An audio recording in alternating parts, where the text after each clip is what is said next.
Won't you listen to reason? Will you open your eyes? We got Mark in Canada. How are you? Hi, Matt and Beth.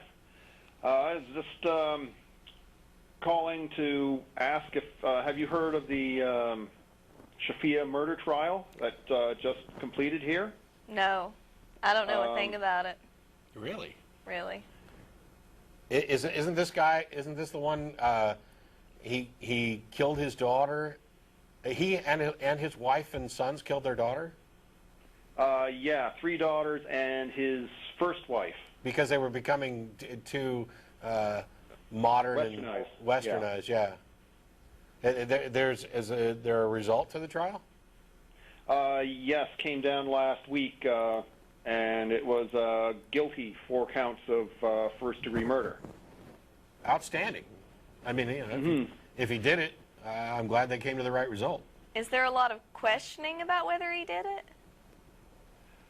No, not really.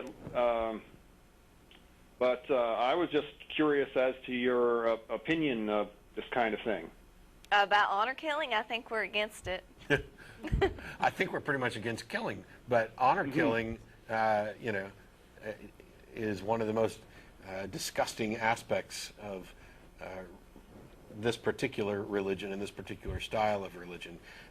It kind of, you know, it's a two-edged sword. I mean, I'm never glad to hear that happen, but I'm certainly glad to hear that somebody's been caught and prosecuted, because a number of people who are actually in other countries subjected to these types of things and get away with these types of things, it's just scary.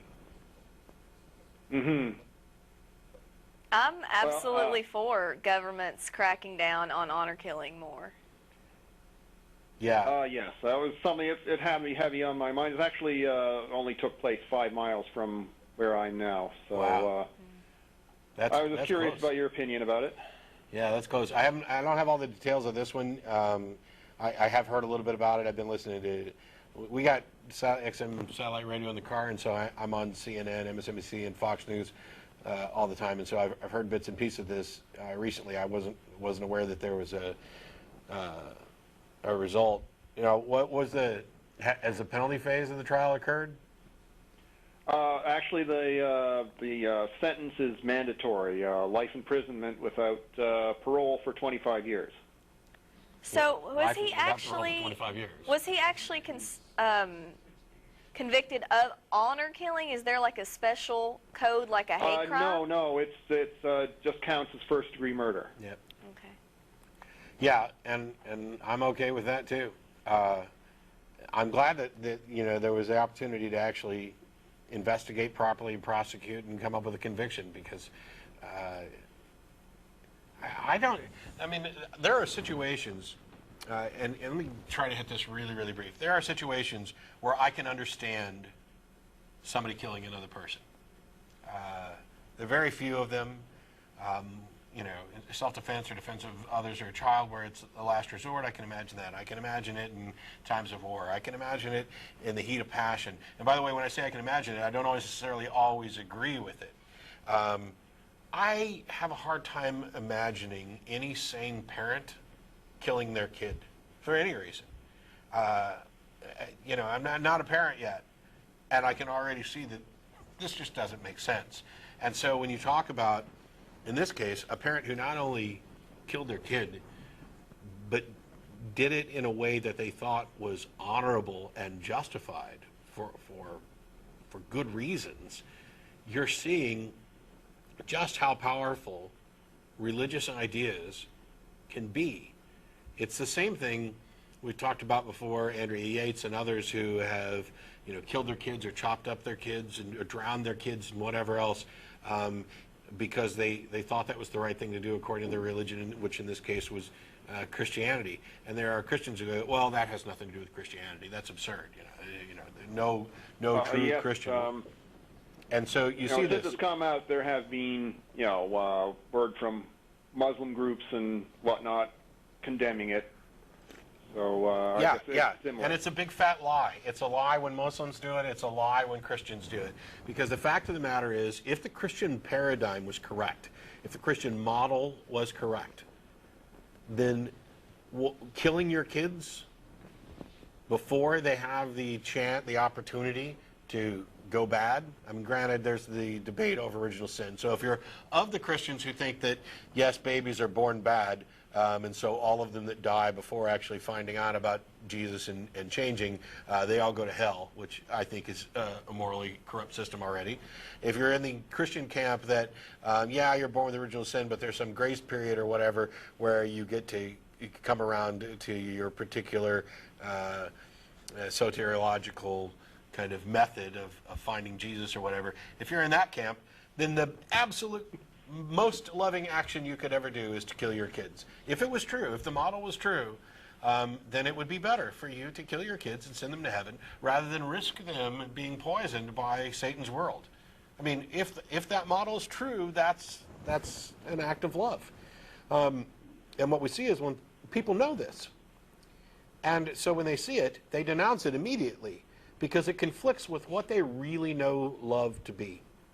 And when the Muslims come out and say, well, there's nothing that justifies honor killings. Well, there may not be, I'm not familiar enough with the Quran to know if there's an actual verse that describes the methods for honor killing, murdering your kids, let's just say. What I do know is that, yeah, given the model and the sort of there is a way to look at some language in those religions that make that justifiable within that context. And what they're doing is they're picking and choosing verses that either support it or go opposed to it and taking what they like. And I'm thrilled that modern Muslims, modern Christians are willing to disregard their roots and willing to take a softer interpretation and willing to say that this isn't who we are, this isn't who we want to be. Congratulations. I mean, you guys have broken free of part of the shackles of your religion and stepped into the Enlightenment era. But unfortunately, they all serve as a legitimizer for that fundamentalist sect because they're pointing to the same holy book, the same things, and they're the ones who have departed from orthodoxy. They're the ones who have departed from the model. You take a look at, I love the fact that there are gay churches where the clergy are gay, they do gay weddings, they have gay parishioners, and they're Christians. I put air quotes on it almost instinctively because when I was a Christian, there's no way I would have considered that to be Christian. And that's the truth. From a biblical standpoint, they're wrong. I mean, they don't have a leg to stand on. But I'm happy that they have gone ahead and said, you know what? We don't care if we have a leg to stand on. We're going to improve this because we have come to a better understanding of what love actually is. And if I can make use of Beth's situation, because we've had this conversation a number of times. There's an individual in her family, I don't know how specific you want to get, but who will send her messages. We love you, we're praying for God to bring you back, we love you, we love you. That person doesn't have the first clue what love is because all of their other actions towards her are the exact antithesis of love. That is Seems how almost like a bank trying to, you leave the bank and they'll send you letters, come on back to our bank. Kind of you were our favorite customer. Please come back. Please come back. It's all about them and what benefit they're actually getting from it. My parents have a much, and your parents have a much better understanding of love than this individual that we're talking about, because they had to come to, my parents, for example, had to come to grips with the fact that while I am evidently, in their opinion, working for Satan, I'm still the good person or the boy that they raised that they love, and so they set that stuff aside and we actually have a good relationship. There are other people who love is a weapon. Love is an angry term that they throw out to hide their own insecurities and their own discomfort and to try to guilt people into conforming. I'm sorry, I'm getting a little over the top because this woman is a Nazi. Anyway, we got other calls real quick, and we're almost out of time. I appreciate the call. Thanks so much. Okay, thanks a lot, Matt.